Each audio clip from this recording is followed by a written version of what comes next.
and welcome back to the 20th Century Dude channel. So this is going to be a change of pace for today. Instead of focusing on home video and audio and music, we're going to focus on the video game aspect of things. And for today's dose of 2000s nostalgia, we have the Nintendo Wii. Oh boy, which is something very, very personal for me. I love the Wii. I still have it almost 17 years later after our family decided to get one for ourselves. We used to play the Wii, mainly Wii Sports, but sometimes we had things like, Oregon Trail or Wii Sports Resort, or we would play New Super Mario Bros. Wii at Thanksgiving, Christmas, and Easter's when we would have it at Mom's and an uncle's place. And I also think it might have been one of the first video consoles that I remember playing on, though I do remember trying Wii bowling for the first time and not being very good at it. Though, given a year or two of time and more family holidays of experience, I eventually improved. A little fact, though, I actually was the first Mii created for my family's Wii, and we'll get to that aspect of the Wii in just a second. I think the Wii is a fantastic system, and it's aged incredibly well in the past 20 years that it has existed. So this is my honest thoughts for the Nintendo Wii. As far as its awesomeness is concerned, the Nintendo Wii has a lot of great benefits up its sleeves. For one, it has such a massive appeal to a wide audience, and even my parents, who probably never would have played a video game in their life if they had the chance, let alone even want one.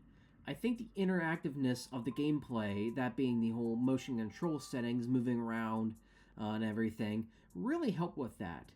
Even your 70 to 80-year-old grandma can join in and play bowling too. To be fair, some of us really wore out the whole interactive aspect of the Wii when we just lazily laid on the couch, flicking the remote to play golf. But, who didn't do that? Sure, games like Wii Fit Plus, you can't really get away with a game like that on your couch. You really do have to play it on the balance board and actually move around. It's like Nintendo knew some of us would grow lazy with this after a while. But another benefit, and this appeals more to GameCube enthusiasts more than anything, is the ability to play your GameCube content in the Wii. This was a function I never took advantage of because, one, I never used a GameCube growing up, so I never had that attachment, nor did it mean anything really to me. And two, I had a childlike superstition that if I put in another disc that wasn't at all Wii related, I might break it. I know that you could easily put in a GameCube disc and it would be fine, but that was the stupidity of my thinking at the time. Another great feature of the Wii was its ability to port older games onto a new system. Systems like the Switch do that now with eShop capability pretty frequently, but the Wii already did that over a decade earlier. You could also put in SD cards for additional storage should you choose to want more content on your Wii. And sometimes you can even get away with, if your file was pretty small, watching a movie, although at pretty low quality. And that's what's great about SD cards, is that you could have videos or pictures on them, and the Photos channel could easily read them and play them without a problem. Well, mostly. Speaking of those other channels, we really did have a great variety of them. I mean, sure, there were some of them that we wouldn't really touch, but who cares?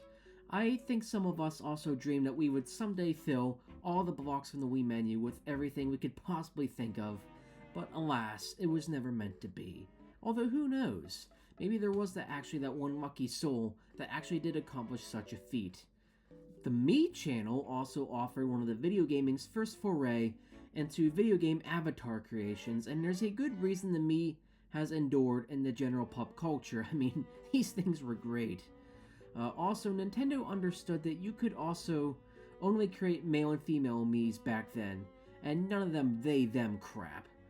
Lastly, the Wii gave Millennials and Gen Z some of the greatest memories of the 2000s and 2010s with this system. We loved games like Wii Sports and Wii Sports Resort, or even other entries like Super Mario Bros. Wii, or Super Smash Bros. Brawl, or Legend of Zelda Twilight Princess for the Zelda fans out there. Some will even point out Just Dance as a familiar title they loved playing in the Wii back then. We really did have a great selection of titles for it as well. But like any other format or console, that doesn't mean it doesn't have its drawbacks.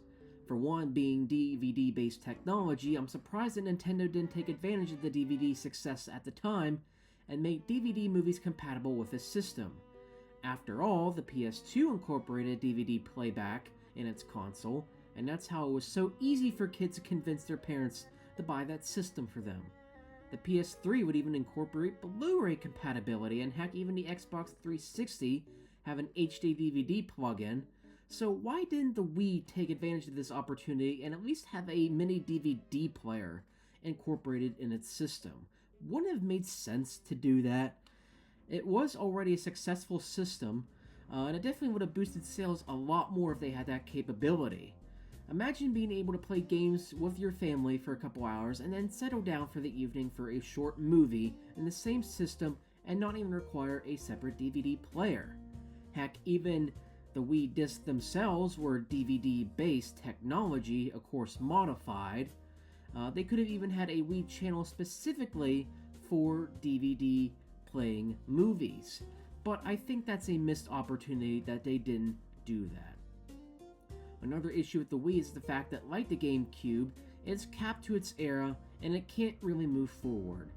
And what I mean by that is that Nintendo has a knack for just starting over and creating a brand new system without just continuing what worked before. Sony has been making PlayStation since the 1990s, and honestly, all they've really got to do is just improve on the technology since it's first been implemented, and although I've never played an Xbox in my life, I would assume the same goes for Xbox consoles as well.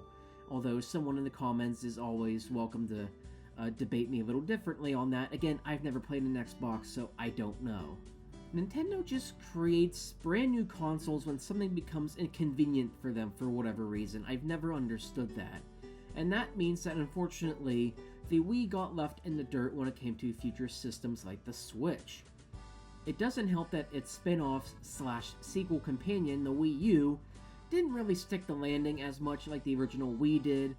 I did play on the Wii U occasionally when I went to a friend's house back in the day, and while I thought the system was fine, and I did enjoy working our way through Super Mario Bros. Wii U when we had 2 or 3 hour delays for school during the winter, I even kinda knew back then that the original Wii was just way better. And I noticed that the Wii U wasn't in as many households prominently as its original counterpart. That, and I don't think the average person who already possessed a Wii and loved it would have wanted to grab a Wii U instead. It was kind of an easy pass. Lastly, it's possible that the eventual downfall of the Wii was the fact that there was no way to incorporate HD graphics in its hardware, and therefore it became harder to compete with other consoles. That's probably a small theory of mine, but honestly, I still think the graphics are pretty good regardless if they aren't high def and are capped to standard definition. So that's my honest thoughts on the Nintendo Wii console, and would I recommend this system to anyone? Absolutely. It was a blast when it was released, and it's still fun to play even now. I know the range of titles might not appeal to everyone nowadays, and it's stuck in the 2000s for some people, but it has an enduring legacy that cannot be ignored, and let's be honest, we had a blast back then with it. It really did bring video games into the mainstream for people who didn't even play video games, and wasn't just a thing children played in their rooms quietly. Everybody got a chance to play on the Wii, and that helped make it a fantastic system. If you're not on eBay or Facebook Marketplace, chances are you'll see it pop up on your local Goodwill somewhere, so feel free to pick it up and give the Wii a play. You won't be disappointed. I personally have had a wonderful time with the Wii ever since our family got ours back in, I think it was either 2008 or 2009, and 17 years later, I'm still having a blast. Anyway, that's all I have time for today. Thank you for tuning in to the 20th Century channel. Hope to catch you on the fly. See you, God bless y'all, and game on.